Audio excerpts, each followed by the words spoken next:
welcome to 3 Acre Homestead.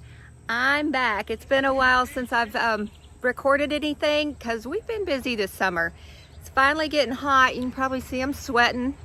But this is part of the reason that we have not recorded. I have been gardening and gardening. And most every bit of this is grown by seed. That's our baby rooster learning to crow. So we have just beautiful plants, and back here behind me are loofahs. I don't know if I'm so proud to have started my own loofah by seed.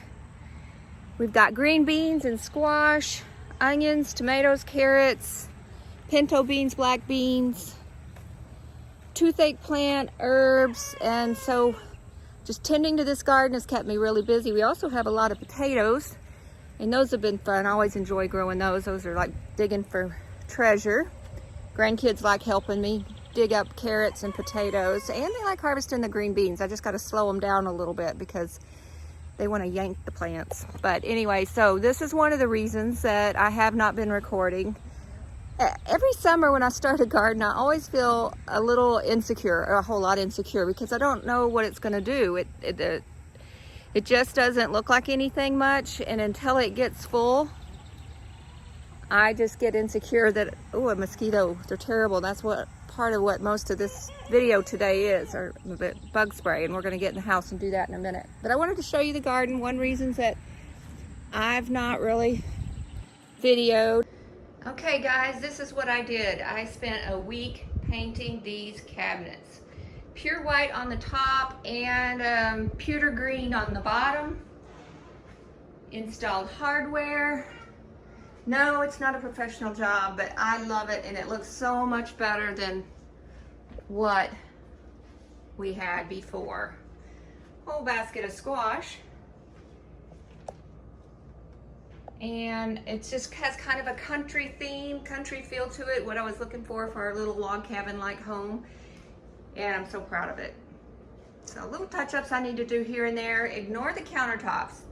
There's a plan for those. I just got to find time to do it. I'm gonna paint them white and give it a marble effect, and then put epoxy over them and bring all this together.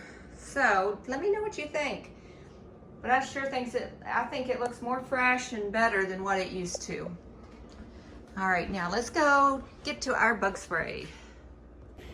Okay, we're back in the kitchen again. I had to cool down a little bit. It is so hot outside. Just those few minutes that I was out there with y'all saying hello again. Never go to the store hungry, because when you do, this is what happens. I bought one of these charcuterie boards, and Richard and I ate about that much, you know, quite a bit of it in the car. And while we were eating it, I'm like, these things are more like an adult Lunchable, like a kid's Lunchable, but here's a fancy Lunchable. Anyway, it was good. It had Castelvetrano olives, Italian dry salami, multi-grain crackers, Calabrese salami, dark chocolate covered cranberries that just fell on the floor, and some white cheddar cheese. It was very good. Anyway, an adult Lunchable. Get you on the road. So, with the summer and the heat, we got over 2.5 inches of rain the other day. So it's humid out there. It's hot. My plants are gonna love it, but we need to make some more homemade bug spray. We're gonna use witch hazel, water, glycerin, and several essential oils. I had a label on here, and it faded off. So I'm going to try using one of these UV pens that doesn't fade with UV light. So, bug spray. And for some reason, my first letter, I made a D. I don't know what I was thinking. The essential oils, they're dusty because I haven't done. It's just an essential oil set that I purchased off Amazon. It has quite a variety of different little bottles of essential oils. I don't use the diffusers. It's just something I feel like you got to hassle with, so I don't do that. My little recipe is right here. And instead of using droppers, I'm using measuring spoons because I don't have the patience to sit there and watch 30 drops drip out of the bottles or the droppers. And I did look it up, and 100 drops equals 1 teaspoon, 50 drops a half a teaspoon, 25 drops a fourth teaspoon, and 12.5 is an eighth of a teaspoon. So that's how we're gonna do it. First thing I need is a funnel. Forgot to grab my funnel. The only thing with these knobs on my cabinets, or with this pair of shorts anyway, it grabs these handles. Okay, that's a half a cup of water. I'm gonna bring you down so you can kind of see what we're doing here. A half a cup of witch hazel, good for the skin. I also think it's a carrier. I didn't put this in the first time I made it, but I decided I would get some. It's good for the skin, and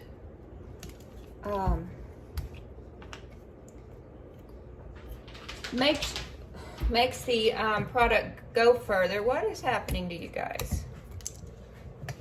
Okay, take that out.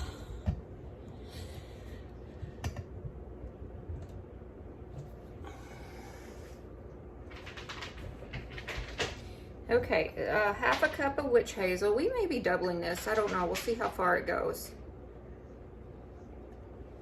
I just bought Amazon Basics.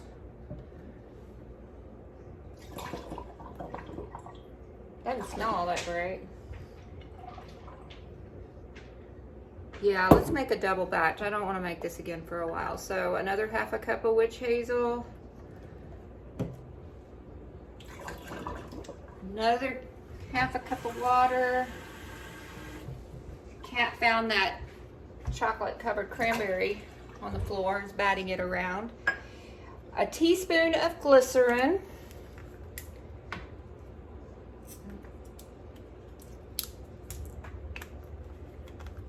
So we'll do 2 teaspoons.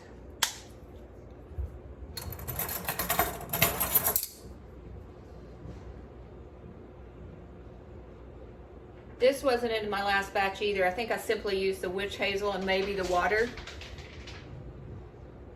But I've decided I'd follow the recipe correctly this time.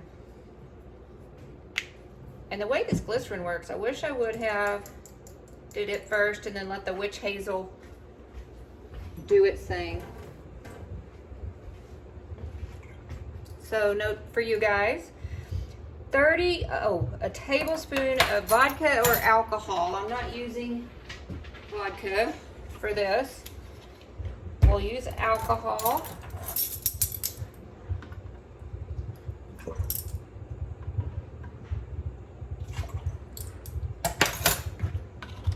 Now we do our drops. 30 drops of geranium. Can you see that little bottle? So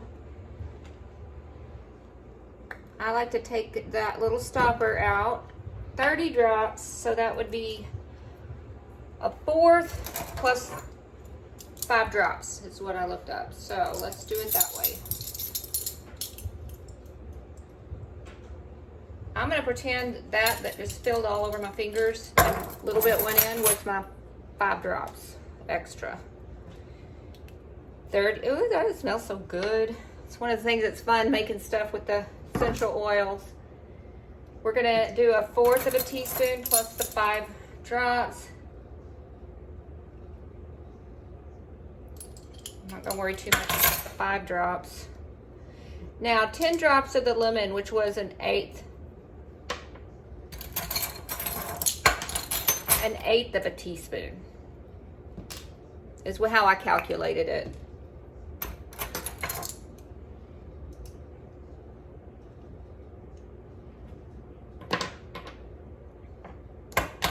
I'm just putting the lids back on these immediately so I don't spill them when I knock them over like I did this one over here. In this black box here are edible essential oils. I don't hardly ever use them, but I have them. Now we're doing eucalyptus,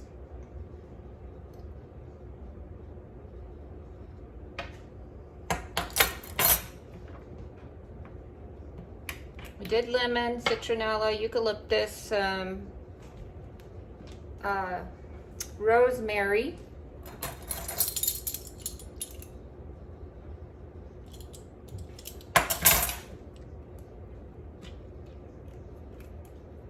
and the last one is lavender.